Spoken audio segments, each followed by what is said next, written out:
Live press briefing by the American Defense Secretary Pete Hegseth. The prime ministers and presidents of other countries, to a man and to a woman, looking at President Trump and saying, this never could have happened. Never would have happened. It seemed impossible 5 years ago, 2 years ago, 8 years ago. But here we are because of your leadership. If you ask them the question, I bet they'd say the same thing.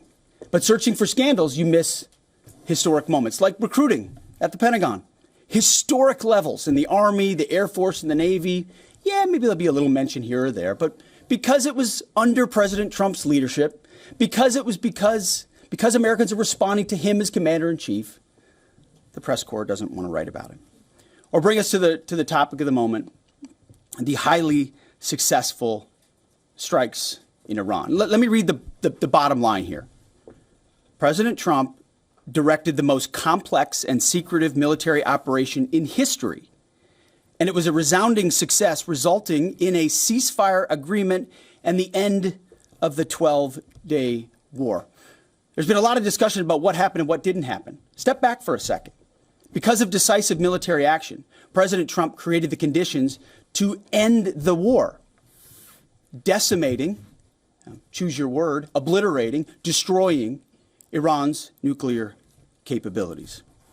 I want to read some of the assessments that have been provided, because whether it's fake news, CNN, MSNBC, or the New York Times, there's been fawning coverage of a preliminary assessment. I've had a chance to read it. Every outlet has breathlessly reported on a preliminary assessment from DIA. I'm looking at it right now.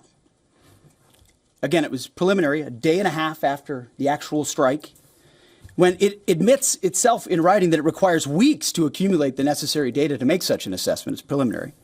It points out that it's not been coordinated with the intelligence community at all. There's low confidence in this particular report. It says in the report there are gaps in the information. It says in the report multiple linchpin assumptions are what this assessment, a linchpin assumption, you know what that is? That means your entire premise is predicated on a linchpin. If you're wrong, everything else is wrong.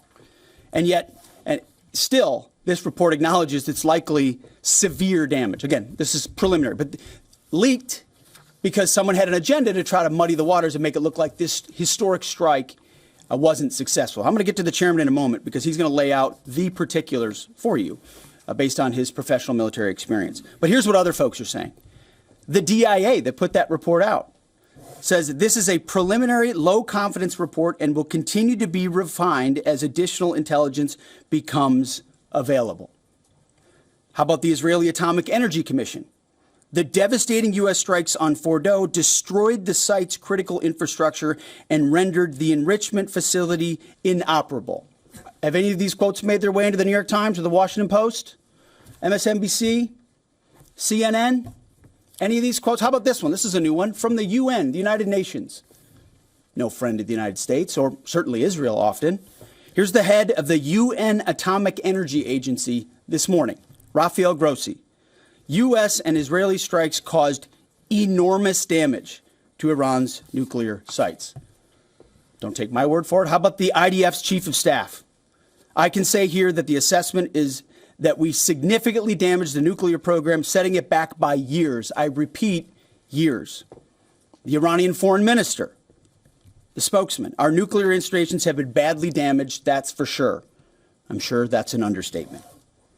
John Radcliffe, the director of the CIA, putting out a statement just last night. CIA can confirm that a body of credible intelligence indicates Iran's nuclear program has been severely damaged by recent targeted strikes. This includes new intelligence from a historically reliable, very different than preliminary assessment with low confidence. He's saying historically reliable and accurate source and method that several key Iranian nuclear facilities were destroyed and would have to be rebuilt over the course of years.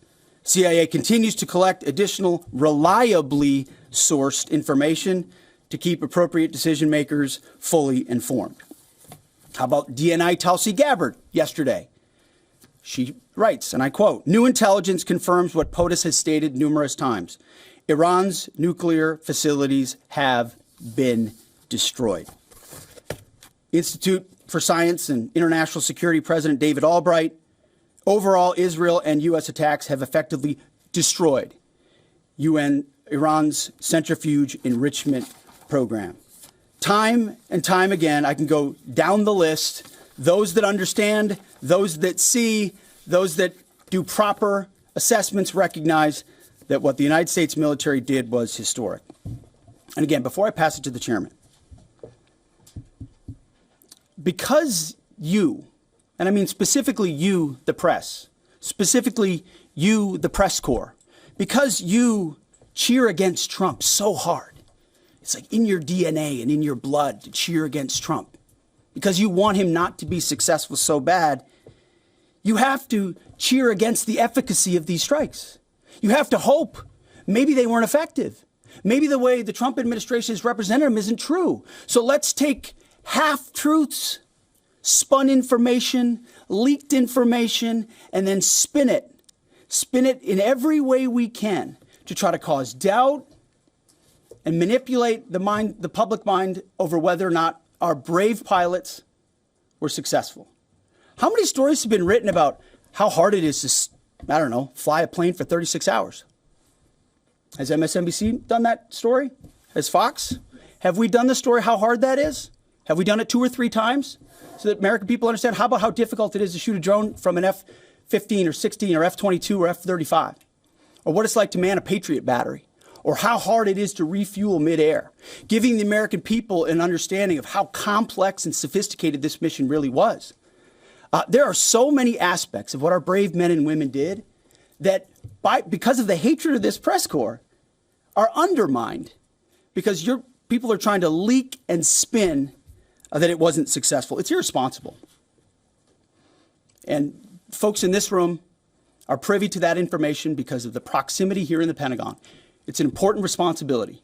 And time again, classified information is leaked or peddled for political purposes to try to make the president look bad. And what's really happening is you're undermining the success of incredible B-2 pilots and incredible F-35 pilots and incredible refuelers and incredible air defenders who accomplished their mission, set back a nuclear program in ways that other presidents would have dreamed.